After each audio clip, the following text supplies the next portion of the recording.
welcome back again to my YouTube channel. Makulimlim ngayon, hindi tulad ng mga nakaraan na araw na super lamig tapos super taas din ang sikat ng araw.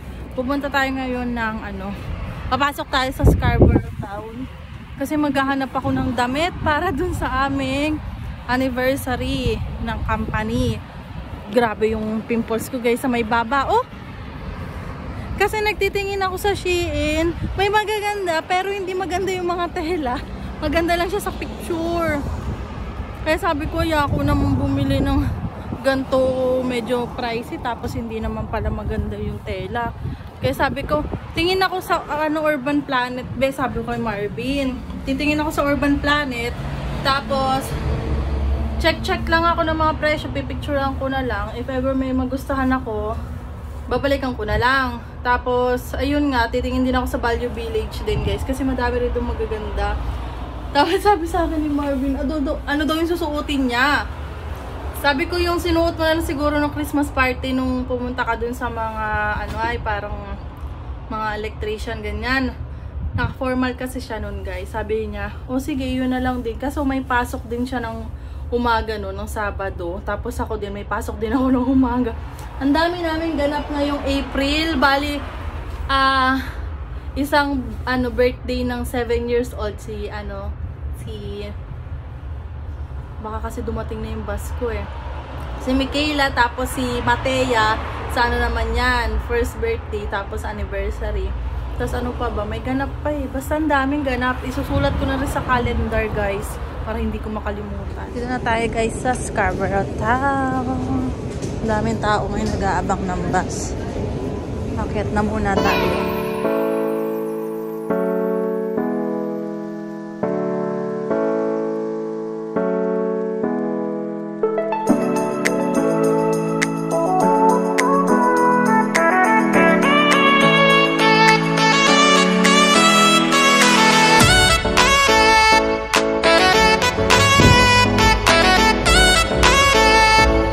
Guys, ang sexy masyado. Hindi ko caring suotin yan. Siyempre, yung mga kasama ko, mga ibang lahi. Yung mga, sila, Indian. Diba, may yung ibang Indian conservative. Nahiya ako magsuot na, sexy. Ay, Old Navy. Puntahan natin, guys. Let's go. Ayan. So, pasok tayo dito. Ay, itong ganda ng dress, oh. Kaso pang summer naman style to, eh. Yung formal sana. Dito tayo sa pambabae, guys. Wala akong makita, guys, dito. Puro pang summer na ang nakalabas. Saan kaya ako maghanap? Labas na tayo, guys. Guys, ang ganda ng outfit na to, pang summer.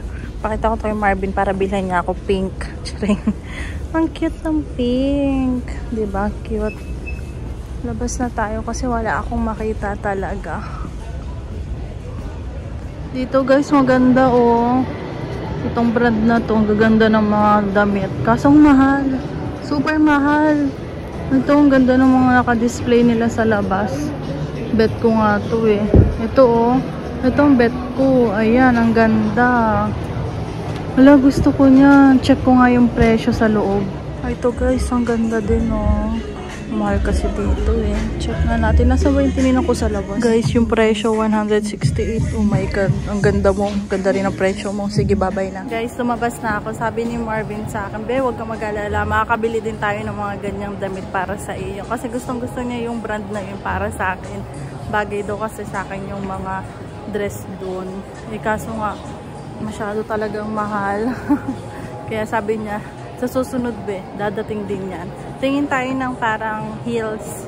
Pero titingin ako sa Value Village ng mga heels. Gusto ko kasi ng ganito. Yung parang ganyan siya guys. Pero hindi ganyan kanipis yung takong. Kasi ako mabigat ako eh. Saka ang kung maglakad. Grabe. Masisira yung takong na yan. Dapat medyo makapal. Si Marvin naman guys. Gusto niya yung mga ganito sa akin no. Sabi ko kung gusto ko yung takip yung paa ko. Guys, dito naman tayo sa Zara titingin. Baka malay nyo may nakasale. Saka kaya ng presyo. Kaya yung budget. Ito, tingin tayo dito.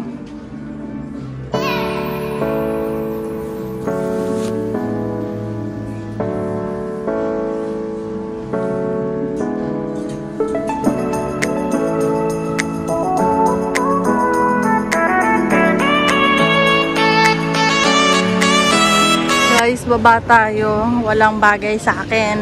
Ang sexy kasi. Siya kaya akong magpitted. Kasi nakaumbok pa yung aking puson. Laki ng puson ko. Hi. Scarborough Town Center. Last year lang lagi akong nandito dahil dito nga ako nagtatrabaho, diba? Sawa-sawa na ako dito. Laging gumagala. Dito tayo sa Arden, guys. Check natin kung meron dito mga pang-formal. Pwede ito yung mga ganun. Tapos itatakin ko na lang dun sa slacks ko, no? Guys, wala din dito sa Arden. Puro pang summer na rin yung mga naka-display. Ang hirap maghanap. Siguro sa Value Village na lang talaga. Guys, ano na tayo? Uwi na tayo. Hindi na pumuntang Value Village. Baka bukas na lang dahil mag-grocery kami ni Marvin. Nag-ano ako? Naglagay ako ng eyeshadow. Hindi lang ako. Huwag ko nakita. Brown siya. Tapos nalagyan ko ng konting glitters. Grabe yung eye bags ko ngayon. Pagising ko kanina, namamaga yung ano ko, yung mata ko. Parang may kumagat. Dumidilim-dilim na nakauntian, guys. Kaya uwi na tayo talaga. Ay, nako. Bilisan natin. Yung oras na. 4:30 na pala, guys. Sana may bus na. Ay, may bus na. Hindi tayo mag-iintay na matagal. May bus na papuntang Kennedy. Ang init, guys. Halos isang oras din pala akong nasa loob ng mall. Hindi ko man lang binuksan yung jacket ko. Pakainit.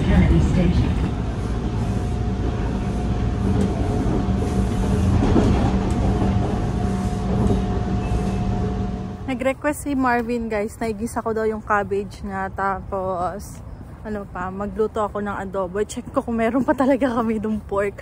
Kasi wala na talaga ang alam ko. Ang nandun na lang patty na lang yung nasa freezer namin. Saka yung aking Malby patty, guys. Grabe, nagugutom ako. Super unti lang talaga nung dinala kong kanin kanina. Parang diet. Ayan, nagugutom. Ano lang ko, inom na ako ng water. Tapos siguro mag-edit lang ako ng isang Malby patty ko, guys. Ayan, guys. Check natin kung meron pa. Kasi ito yung yellow ko. Lagay ko na yung yellow. Ito patty. Wala, parang wala na nga. Tanggalin natin to. Wala na. Ito na lang. Wala na pala kami dito ni Marvin na karne. Wala na, guys. Frozen na lang to. Ano na lang to? Ayun, tirang ano. Pang ano to, spaghetti. Dito kay Marvin. Guys, ikakat natin tong cabbage kasi nag-request si Habi. Nag-request siya na maggisa daw ako ng cabbage. Daw niya na may bawang sibuyas. Tapos ipagprito ko siya ng patty.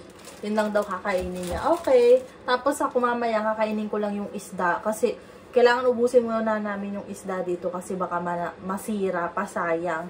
Wala na kasi talagang maluluto sa rep, kundi patty na lang. Bukas mag-grocery kami ni Marvin. Yan, buong-buo pa yung cabbage niya. Inubos kasi namin yung natirang cabbage yung nakaraan na ginamit namin sa aming salad. Ay, na-addict na si Marvin sa cabbage. Puro cabbage na lang kinakain niya. Para tipid tayo, guys. And eto naman yung ating chop-chopan. Tagal na nito. Galing pa tong ano, Dalarama, pagkakaalam ko. Yan, kakat natin tong cabbage na to. Gamitin rin natin to kasi babalik ko ulit mamaya. Hindi naman to mauubos kasi si Marvin lang naman ang kakain. Laki! Paano ba? Ay.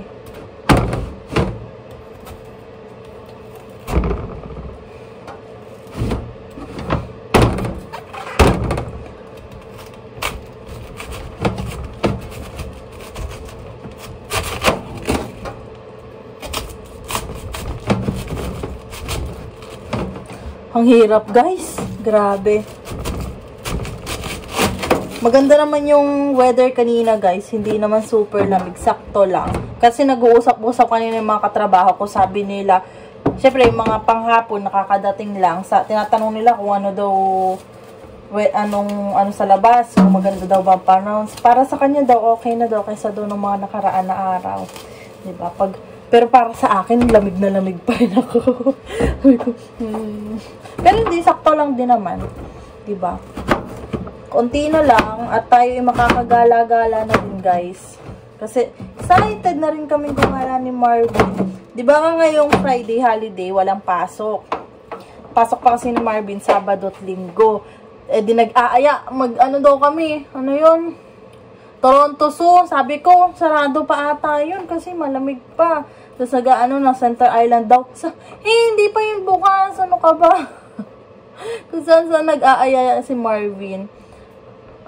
Sabi ko mag-ano na lang tayo, balot na lang tayo. Kasi dun sa Wilson and Butters, tuwing Friday, ang alam ko merong balot dun na nagbebenta eh. Nakakamiss kasi yung tuwing gabi, magbabalot-balot ka. Di ba ganun sa Pilipinas? Yung mga balot gabi. Sa mga kalsada mo lang mabibili. Nakakamiss. Tapos, sana sa summer, no, meron din yung, ano, kasi parang napansin ko tuwing ano lang, pag may mga event lang mga Pilipino, doon lang nagkakaroon ng mga quick, yung siomai, yung mga ganun, yung mga street food ba. Kasi nakita ko sa TikTok, kapag summer, dun sa Korea Town, sa may Christie Station, meron pala dun ng mga parang mga nagbebenta sa tabing kalye ng mga Korean food.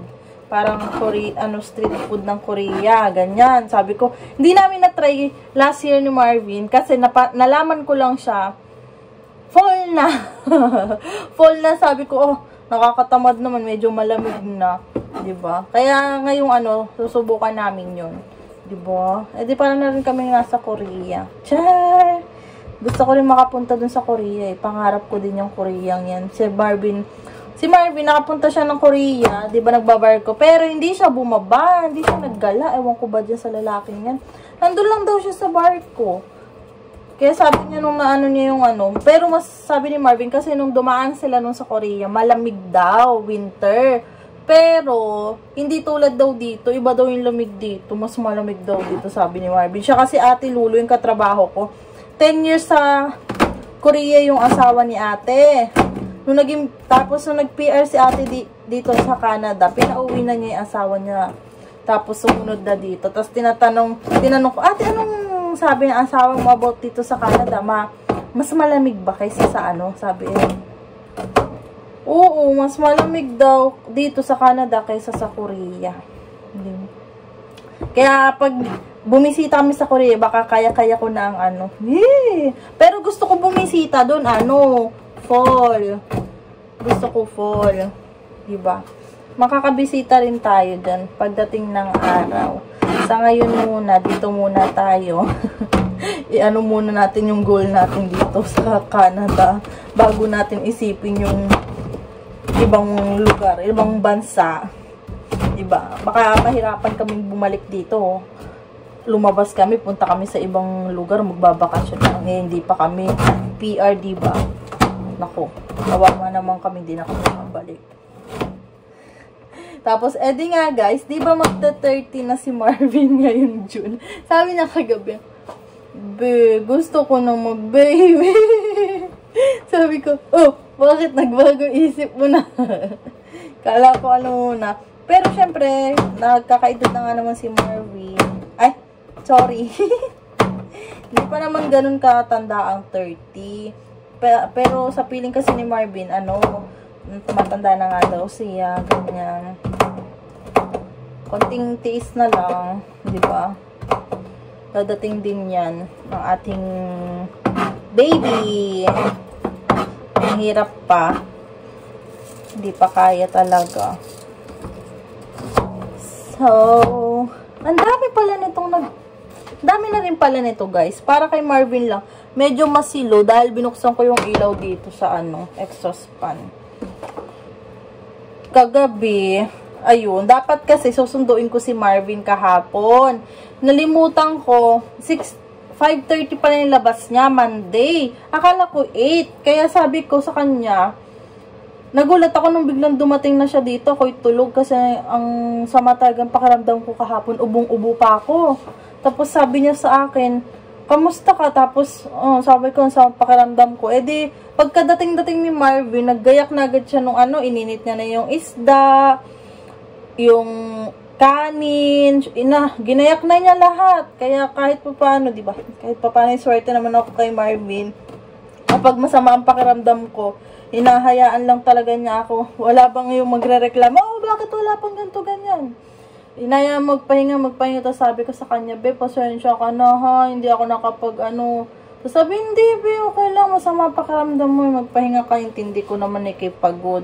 Siyempre, di ba, work tayo eh. Kaya, pag uwi ko, yun, binabawi ko na lang yung tulog ko minsan pag uwi ko. Tapos minsan nga, hindi pa ako nakakapagluto. Pag dumadating si Marvin, naabutan niya akong tulog. Hinahayaan niya lang ako, nagigising na lang ako, nagluluto na siya ng ulam namin. Minsan naman, nagsasaing. Pagkadating-dating niya, kunukuha niya na agad yung rice cooker namin para magluto. Kaya, yan, bait ng hobby ko.